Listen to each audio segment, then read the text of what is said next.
Hey everybody, my name is Steven and welcome back to the Storytime channel. Without wasting any time, let's get into our stories of the day. My neighbor gets what she deserves.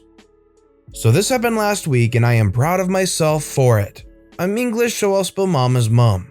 During this pandemic, I have found peace by sitting in my garden watching YouTube videos and scrolling Reddit.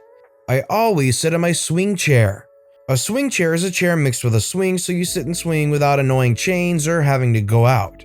My swing chair has been through a lot, so much so to the point where if you sit on it, it squeaks a bit. I like the squeaks though, so I keep using it. My neighbor hates my family. Ever since my mom, my brother, and I moved into my now stepdad's house. She especially hates me for some reason. One day, my parents got the day off from work, so we were all home. I was out on the swing chair listening to music using headphones. All of a sudden, a bucket gets thrown over the fence and almost hit me. I jumped and took off my headphones. I asked, "Who did that?" My neighbor responded with, "Stop swinging on your chair. You're distracting my children and making them jealous. Either stop or give it to me." I asked, "How am I distracting them?" She replied with, "The sound makes them look through the hole they made in the fence." I said that I'll stop. Here is the malicious compliance. I stopped going on my swing chair and instead picked up an old hobby of mine, drumming. I played it so much that my family would sometimes have to speak louder to talk to me. This is where it gets weird though. She then phoned my personal phone that I have never given the number to anyone except my close friends. Apparently, she had gone to my mom's Facebook, searched for a pic of me and my friends, found my best friend's number by some means and posed as my aunt asking for my number so she could check up on me. She called me yelling at me to stop drumming. I said why and she said because of the noise. I said that she said that I had to stop swinging, so I took up a hobby. She hung up. I now go on my swing chair, play drums with my brother on his guitar. Revenge is best served cold. What other annoying things would you want to do to upset this neighbor a little bit more for this? Let me know what your preferred choice of annoying item or action would be in the comments below. Did what they wanted, cost them $6,000 they weren't prepared for. I work in IT. 4 years ago, as the last line of escalation for a third-party IT support company I worked for at the time, I got a ticket for a business management program not working on a server we managed. I remote into the problem server and check the logs to see what's up, and there isn't anything that sticks out. After updating the ticket, I give the requester a call and ask to remote into his workstation to see the problem. I get the go-ahead to remote control his computer and see the error and what he is doing to get it. It's a database error that's easily fixed by an update I have a script for. No biggie. He tells the person in charge of this business management program in their office about what's going on, and that person gets on the phone and starts yelling at me to leave it all alone and to call the vendor to have them look at it and fix it. I once again try to explain that I can knock this out in a few minutes and the vendor will charge because of the company not having the support plan. Person doesn't care. So I say I'll send person an email stating that any problems caused by the vendor, while they're attempting to fix the issue, will be billable if we need to get involved. Person authorizes it and I connect the vendor and original ticket requester so they can hash it out and just stay on standby if they need anything. Because of the troubleshooting steps vendor is apparently required to do, they end up being charged $900 to fix the issue, but end up bringing down some of the network due to an IP address change that wasn't authorized by us being done by the vendor tech. We bill at $150 and had to get the vendor back on to reinstall their business management program since it apparently couldn't handle the constant network changes. Total bill ended up being like $6,000 for this. My boss and the user company owner had a chat with me and I showed them the email chain and had the original requester back me up. All purchase requests over $1,000 had to go through the office manager for the client from then on. Just remember, if you're ever doing this kind of thing that OP did here, make sure you get it in any kind of writing you can. One of the most vital things you can do that can save your butt. Okay, on call it is.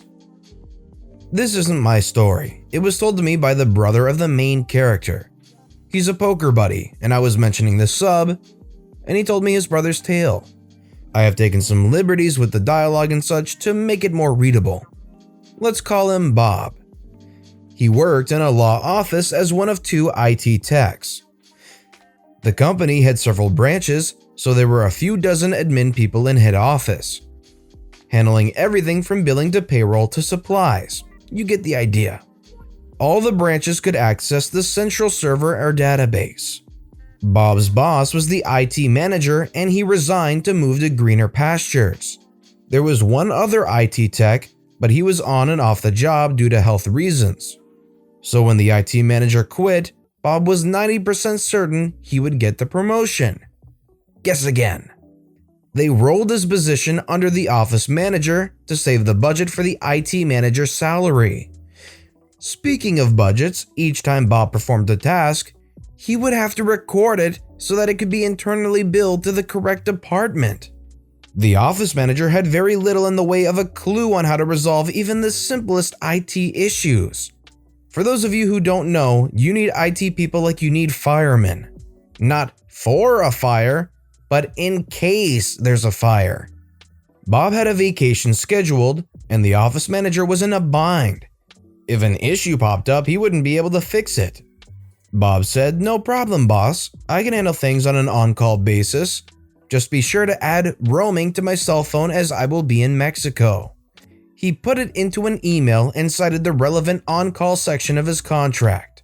Since the office didn't cover more than one time zone and most staff were Monday to Friday 9 a.m. to 5 p.m., the on-call issues were few and far between, averaging 1 or 2 a month, if that. Any issue at all required a service ticket for tracking, but after hours on-call tickets were compensated at a minimum of 3 hours pay per issue. Most issues were pretty simple. Usually problem is between computer and chair related. "The emails from X-Client keep landing in my junk folder. We have a new customer, Y-Client, and we need to whitelist their domain. How do I set up a filter in Outlook?" So Bob set up his phone to say, "I am on vacation, but still on call. If you have an urgent problem, please submit a service ticket." He did something similar with his away message for his email. Then Bob headed for the beach. Office dingbats can't tell the difference from an urgent issue and a routine one, and he was getting 5 or 6 tickets a day. He hotspotted his phone and remoted into their desktops, and in most cases was able to resolve the issue in minutes. When he got back, he submitted his timesheets and HR went nuts. He was billing 12, 15, 18 hours a day. And managers of various departments were questioning why they were being hit for these tickets, when mundane issues like these were usually handled by Bob when he was on his regular salary. Bob simply showed them the email with his office manager's approval to run on an on-call basis, and showed them the relevant section of the contract. Then they got the phone bill. The office manager never added roaming, so all voice calls were at international rates, and so was data. When asked why he didn't just use hotel Wi-Fi, he replied, "It's corporate policy not to transfer sensitive information over an unsecure connection, and I have no idea if the hotel's connection was safe." All in all, Bob made enough on his vacation to cover the entire cost and then some. By the end of each of the 2 weeks, he was fixing a ticket in 10 minutes and collecting 3 hours at double time for it.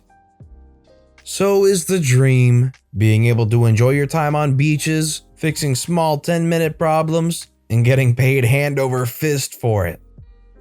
Here is your extra hot chai. This story is from about 8 years ago, when I worked at Green Apron Coffee. The store where I worked at was a drive-thru store, so this day I was working the drive-thru bar making drinks. Anyone who is working on the drive-thru side will wear a headset even if we aren't greeting the customers. A minivan pulled up to the box, and before we even got to greet her, "I need an extra hot chai latte. Anytime I order it extra hot, you never make it hot enough, and that's all." and she pulled away from the box immediately. I distinctly remember her saying extra 7 times. Pro tip: the standard when I worked there was that extra hot means 155 degrees Fahrenheit. The standard temperature there is 140 degrees Fahrenheit. Although a chai latte also has water added, which is 200 degrees Fahrenheit. So it is already slightly hotter than standard when you order it without any modifications. If you want to drink hotter, just say the temperature. But keep in mind that milk burns around 190 degrees Fahrenheit when it is being steamed. The McDonald's hot coffee lawsuit was over a 200 degree Fahrenheit cup of coffee, which caused severe burns to the woman's inner thighs and genitals. Be very careful when handling drinks in this temperature range. Since I got to make her drink, I didn't have to deal with her directly. But me, being the vengeful young adult I was at the time, and wanting to teach her a lesson about being polite to those in food service, I steamed her milk to 195 degrees Fahrenheit.